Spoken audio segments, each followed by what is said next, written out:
तो सबसे पहले भाई आप सभी भाइयों को हैप्पी इंडिपेंडेंस डे भाई। जैसा कि आप सभी को पता है कि आज स्वतंत्रता दिवस है, 79वां स्वतंत्रता दिवस है आज 15 अगस्त है, जो कि 1947 के बाद हम हर साल मनाते आए हैं भाई। तो आज मैंने सोचा कि भाई चलो इसके ऊपर एक आर्टिकल थोड़ा सा तैयार करें हमने, ठीक है, जो कि मैं आपको बताऊंगा उस रात के बारे में, 14 और 15 अगस्त 1947 की रात के बारे में कुछ, कि कैसे कैसे क्या प्रोसेस हुआ, ठीक है। तो थोड़ी सी कोशिश की आप सभी के साथ इस स्वतंत्रता दिवस के मौके पर कुछ शेयर करने का। तो चलिए भाई शुरू करते हैं। भारत की आज़ादी की तारीख और इसकी अचानक घोषणा को लेकर कई सारे सवाल आज तक हर किसी के दिमाग में कौंधते रहते हैं।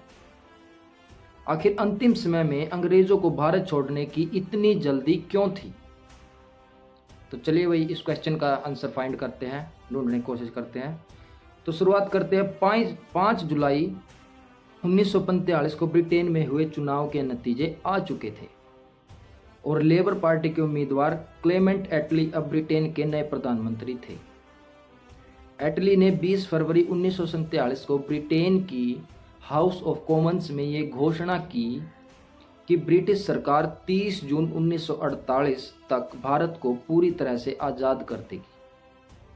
लेकिन समय बीतने के साथ साथ आज़ादी देने का दिन और नज़दीक आता चला गया।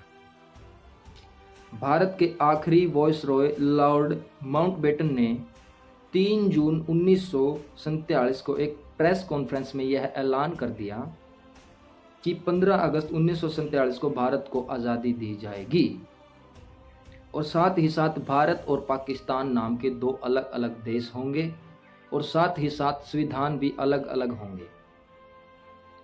लेकिन क्या वजह थी कि लॉर्ड माउंटबेटन ने 15 अगस्त को ही भारत की आज़ादी का दिन चुना? इसके पीछे भी एक दिलचस्प कहानी है।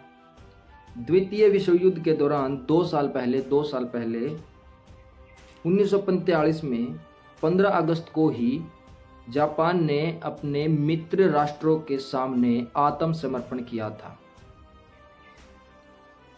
लॉर्ड माउंटबेटन ने इसी दिन की याद में 15 अगस्त के दिन को भारत की आज़ादी का दिन चाहते थे।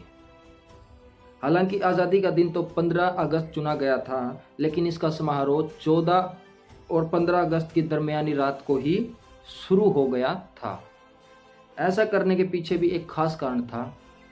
जब 15 अगस्त को आज़ादी का दिन चुना गया, तब ज्योतिषियों ने इस दिन को ये कहते हुए विरोध किया कि ये दिन शुभ नहीं है। उन्होंने कहा, नक्षत्रों की स्थिति के हिसाब से 15 अगस्त का दिन इतना महत्वपूर्ण नहीं है। किस्मत से 14 अगस्त के दिन सितारों की स्थिति 15 अगस्त की तुलना में बेहतर थी। लिहाजा फैसला लिया गया कि 14 अगस्त 1947 की ठीक आधी रात को यदि भारत को आज़ाद किया जाए तो ये हर तरह से महत्वपूर्ण बेहतर होगा। लॉर्ड माउंटबेटन ने यह प्रस्ताव मान लिया और फैसला लिया कि 14 अगस्त और 15 अगस्त की मध्य रात्रि में ही भारत का स्वतंत्रता दिवस समारोह आयोजित किया जाएगा। रामचंद्र गुहा अपनी किताब इंडिया आफ्टर गांधी में लिखते हैं कि स्वतंत्रता समारोह दिवस की शुरुआत 14 अगस्त रात 11 बजे हुई। सबसे पहले सभी ने वंदे मातरम गाया और इसके बाद 2 मिनट का मौन उन लोगों के लिए रखा गया जिन्होंने देश के लिए अपनी कुर्बानी दी थी। समारोह के आखिरी में महिलाओं ने राष्ट्रीय झंडा तिरंगा प्रस्तुत किया।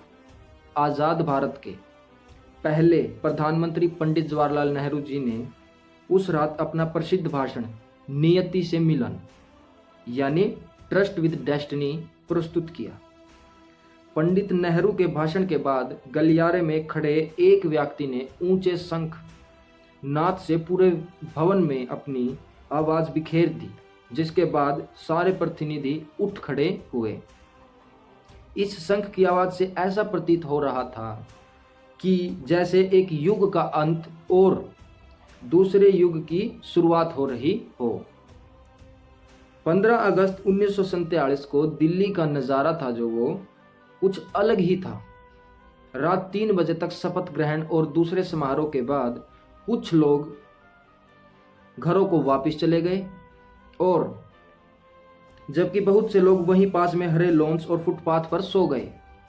अगले दिन यानी 15 अगस्त की सुबह 8 बजे पंडित जवाहरलाल नेहरू ने लाल किले पर यूनियन जैक की जगह भारत का तिरंगा झंडा लहराया।